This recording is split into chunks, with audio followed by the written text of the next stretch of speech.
পুলিশি বাধা দেখুন সেই ছবি এই মুহূর্তে আপনাদেরকে দেখাচ্ছি।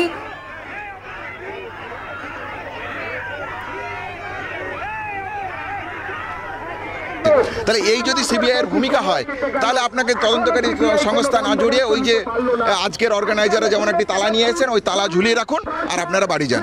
এই ছাড়া আর বলার একজন ক্ষুব্ধ নাগরিক হিসেবে আমার বলার আর কি থাকতে পারে? একদমই তাই।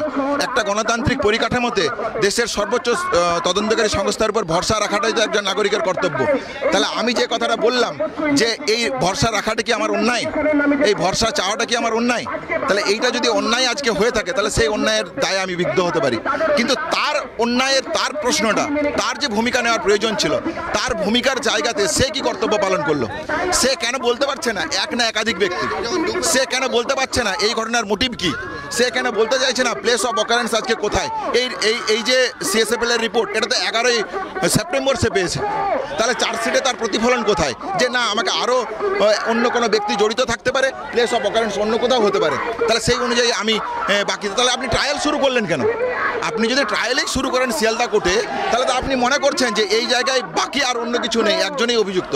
তাহলে আপনাকে যদি সেই জায়গায় দেখে যদি আপনি মনে করেন অন্য কোথাও নয় তাহলে এই রিপোর্টকে আপনি কীভাবে দেখছেন? তাহলে এই রিপোর্টকে তো জবাব আজ সিবিআইকেই দিতে হবে।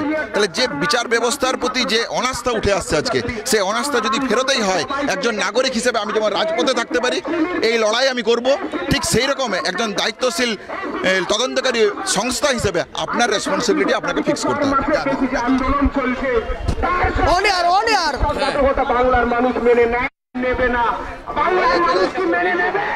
আমাদের সঙ্গে রয়েছে সেখান থেকে বিক্রান্ত।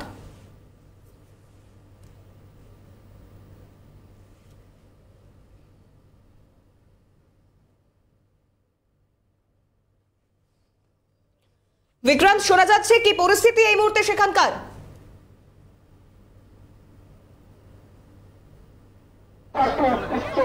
এই মুহূর্তে দাঁড়িয়ে সিজিও কমপ্লেক্সের সামনে কিন্তু পুলিশের সঙ্গে ধস্তাধস্তি হওয়ার পর যারা এখানে সদস্যরা উপস্থিত হয়েছিলেন তারা কিন্তু ঠিক সিবিআই যে দপ্তর রয়েছে তার দপ্তরের গেটের সামনে তারা কিন্তু অবস্থানে বসে পড়ছেন এবং যে প্রতীকী তালা নিয়ে এসছেন, যে তালা তারা এই যে গেট রয়েছে ঠিক উল্টো দিকে যেখানে বিধাননগর পুলিশ কমিশনারেটের বিশাল পুলিশ বাহিনী কোনো রকম অপ্রতিকার ব্যবস্থা এড়ানোর জন্য মোতায়েন রয়েছে, সেই তালা তারা এই যে সিবিআইয়ের গেট রয়েছে সেই গেটে তারা কিন্তু ঝুলিয়ে দিতে এসছেন এবং এই মুহূর্তে সেই তালার ছবিটাও কিন্তু এখানে স্পষ্ট।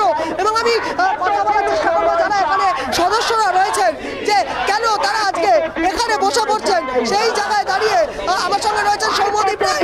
সৌম্যদীপ রায়, কি কেন তোমরা আজকে এখানে বসে পড়তে বাধ্য হলে? আপনারা জানেন যে সিবিআই এর যে কার্যকলাপ সেই কার্যকলাপে আজকে মানুষ ক্ষুব্ধ। তারা চাইছে, জবাব চেয়েছে, তারা পায়নি। তারা জবাব চেয়েছে সিবিআই এর কাছে, আজকে তারা ক্ষুব্ধ হয়েছে। সেই ক্ষোভ বিক্ষোভ আজকে আছড়ে পড়েছে সিজিও কমপ্লেক্সে। যে মানুষ আজকে সিবিআই এর এই যে মিথ্যাচারিতা যারা ধরে ফেলেছে, কালকে সিএফএসএল এর রিপোর্ট প্রমাণ করেছে সিবিআই যে চার্জশিট দিয়েছে, যে কথাগুলো বলে এসছে সেগুলো যে সর্বই বা মিথ্যা সেটা আজকে মানুষের চোখে ধরা পড়ে গেছে। তাই মানুষের ক্ষোভ আজকে আছড়ে পড়েছে এই সিবিআই এর গেটে। যদি সঠিক উত্তর না পাওয়া যায় তালা ঝুলিয়ে আমরা এখান থেকে চলে যাব। ফলে আজকে সিবিআইকে জবাব দিতে হবে, না হয় তাকে তালা ঝুলিয়ে এখান থেকে চলে যেতে হবে, তাদের কোনো প্রয়োজন নেই।